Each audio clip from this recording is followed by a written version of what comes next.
Hi, good morning po mga kababayan. Isang mabilisang reaksyon tungkol po sa iminumungkahi o pinapanawagan ni Senator Alan Cayetano na magkaroon ng mass resignation sa atin pong mga elected leaders at magkaroon ng snap election. Yan po ang kanyang panawagan, mga kababayan. Bago po tayo magpatuloy, shout out po sa inyong lahat. Sa aking kaibigan na si Mark Kling sa Davao de Oro, ganun na rin kay Idol Elmer Bakasin, diyan po sa Bagulin, La Union. Shout out sa iyo, Idol Partner. Yan. At ganun na rin po sa lahat. Maraming salamat sa pagsuporta sa atin pong maliit na channel. Sana po ay patuloy po kayo sa panunood sa ating mga videos na inilalabas. Balikan po natin isang komentaryo sa isinusulong ni Senator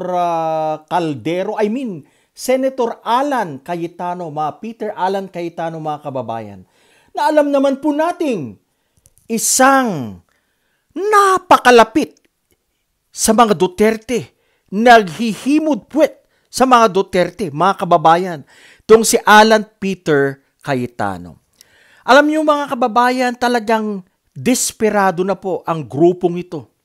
Dahil alam na po nilang alam na ng taong bayan ang lahat ng mga pangyayari, mga pangungurakot. Alam na po nila na the people has judged na itong si Sara Duterte ay guilty, si Mary Grace Piatos ay guilty sa mga confidential funds na yan. Kaya ginagawan po nila ng paraan para mabago po ang liderato ng ating gobyerno, and hoping, sila po'y umaasa na ang papalit o uupo ay yung pong Duterte para malibre po silang lahat. Dahil alam ko po na ang mga tao na ito, most of them in the Senate, lalong-lalo na, ay may mga katiwaliang nagawa sa gobyerno, mga kababayan. Kaya ginagawan po nila ng paraan, lahat po ng mga naiisip po nila, ginagawa. Sigurado pong nagkakaroon po sila ng brainstorming itong mga DDS na mga leaders na to para po patalisikin ng gobyernong Marcos at hoping na ang pumalit ay isang Duterte. Sapagkat malilibre na sila sa kanilang mga kaso, mga patong-patong na kaso, mga kababayan. Alam niyo po mga kababayan, si Cayetano ay isang abogado. Base po sa eksplanasyon ng mga abogado na natin pong napakinggan, ang minumungkahi ni Alan Peter Cayetano, kayo naman, Cayetano, ang iminumungkahi niya po ay hindi constitutional. This is unconstitutional, mga kababayan. Ito ay wala sa saligang batas. Yang pagre-resignin mo ang mga elected officials at para magkaroon po ng snap election, wala po yan. Ito ay unconstitutional. Wala po ito sa saligang batas. Kaya hindi ko alam. Abogado naman siya. Nagpapakababa po siya para sa interes ng mangilan-ngilan. Itong si Cayetano po, mga kababayan, ay nagpapasailalim dahil isa rin po itong oportunista, mga kababayan. Of course, siguro gusto magkaroon ng mas mataas na pwesto or, alam nyo na mga kababayan, para malibre kung meron man siyang nagawang katiwalian. Marami po sila. Kaya yung pong ugong-ugong na ikokodita na naman nila si Tito Soto para mapalitan. Ito po ay mga moves o galawan ng mga DDS senators. Sapagkat alam po nilang nasusukol na sila. Alam po nilang tagilid ng kanilang laban. Kaya ginagawa po nila ang lahat para po pabagsakin ang mga matitinong pinuno ng Senado. Kagaya po ni Senator Soto. At gusto nga na po nilang ipalit daw si Alan Peter Cayetano na maka-Duterte. Mga kababayan, huwag po nating payagan ito. Bantayan po natin ang Senado. Palibutan po natin ang Senado, mga kababayan. At kung makita po natin gumagawa po sila ng hindi na tama at hindi maka-Pilipino, abay dapat ng taong bayan na ang manguna dyan para sipain itong mga senador na to. Mga kababayan, panahon na para buwagin ang puwersa ng mga DDS senators. Naumpisahan na nung matumba itong si Chis Escudero at pumalit si Tito Soto. Pero sa ngayon, mga kababayan, hindi po sila nakokontento. Gusto po nilang bumawi.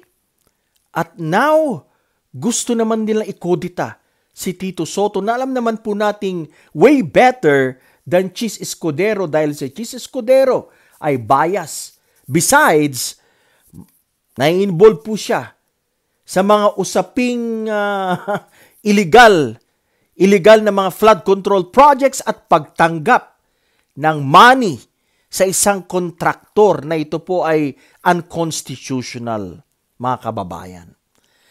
Marami po sila sa Senado. Naniniwala po ako na marami po sila sa Senado. Pero mga kababayan, linawin po natin, si Senator Risa Hontiveros, malinis po yan. Si Senator Bam Aquino, malinis po yan. Senator Kiko Pangilinan, malinis po ang mga yan, mga kababayan. Hindi ko na lang po alam kina Tito Soto o Ping Lacson kung may mga, siguro wala naman po siguro. Pero the rest, mga kababayan, nako, lalong-lalo na mga DDS senators, mga kababayan, meron pong mga nagawa yan nung panahon ni Digong kaya takot na takot po sila. Nais po nilang sirain ang gobyerno.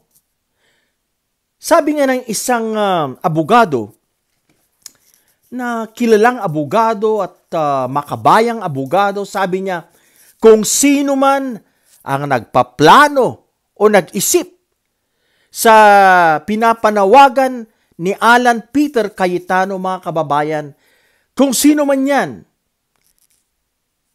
gusto niyang masira ang Pilipinas, ito ay walang pagmamahal sa bayan, walang pagmamahal sa kanyang bansa. Yan ang pahayag ng isang batikang abogado, mga kababayan. Kaya itong panawagan ni Senator Alan Peter Cayetano, mga kababayan, ito po ay mapanira. Ito po ay mapanira para sa ating bayan. Hindi po ito makapagdudulot ng pagkakaisa. Bagkus, lalo po niyang sisirain ang ating bayan, mga kababayan. Snap election? Come on. Hoping, mga kababayan, ito pong grupo ng mga DDS na to, they're hoping na ang pumalit sa pwesto o ang makaagaw sa pwesto ay isang DDS. Para po maisalba ang mga Duterte. Alam niyo, mga kababayan, napakasasama po ng mga Duterte senators na to. Hindi ang taong bayan ang kanilang pinagsisilbihan, ang kanilang prinoprotektahan, kundi ang interes ng mga Duterte. Nakita niyo naman, pagbisita ni Inday Lustay sa Senado, mga kababayan, talagang makikita mo ang kanilang suporta sa kanilang reyna, mga kababayan. Sadyang napakababa na po ang tingin natin sa mga senador na to. Again, except Senator Risa, Bam Aquino, and Kiko Pangilinan. And Ping Lacson, okay din po siguro yan, at Tito Soto. The rest, wala na po yung mga yan, mga kababayan. Nabibili na po yung mga yan. Napakababa po ang tingin natin sa kanila. Sapagkat hindi na ang mga Pilipino ang kanilang pinaglilingkuran, kundi ang maimpluwensyang pamilya, maimpluwensyang politiko. Kaya, panawagan ni Alan Peter Cayetano, unconstitutional, walang basihan, walang solidong basihan sa saligang batas. Hindi ito tama. Kaya dapat, wag po nating suportahan yung panawagan na yan dahil gusto lang po nilang sirain ang ating bayan. Bakit naman nating pabababain? Let's say, ang Pangulo, kung gumagawa naman ng kanyang trabaho, gusto lang po nilang sirain talaga para ipalit ang kanilang pambato na alam naman po nating magnanakaw, manlulustay, bastos, at wala talagang pagmamahal sa mga Pilipino. Ang habol lang po niya, kaya gusto niya pong tumakbo sa 2028 ay kapangyarihan at paghihiganti. Yan po ang laman ng kanyang puso, ang makapaghiganti, lalong-lalo na sa mga nagpakulong, nagpadala sa kanyang tatay sa The Hague, mga kababayan. Kaya if I were you, Mr. President, BBM, dapat muna talagang idiin, talagang gawin mo ng lahat para habulin ng Department of Justice, panagutin sa batas ang iyong Vice Presidente sapagkat marami na po siyang nagawang kasalanan sa bayan, kasalanan sa mga Pilipino. Ito lang po muna ngayon, mga kababayan. Marami pong salamat sa inyong panunood. God bless. Isang magandang araw, magandang umaga sa lahat.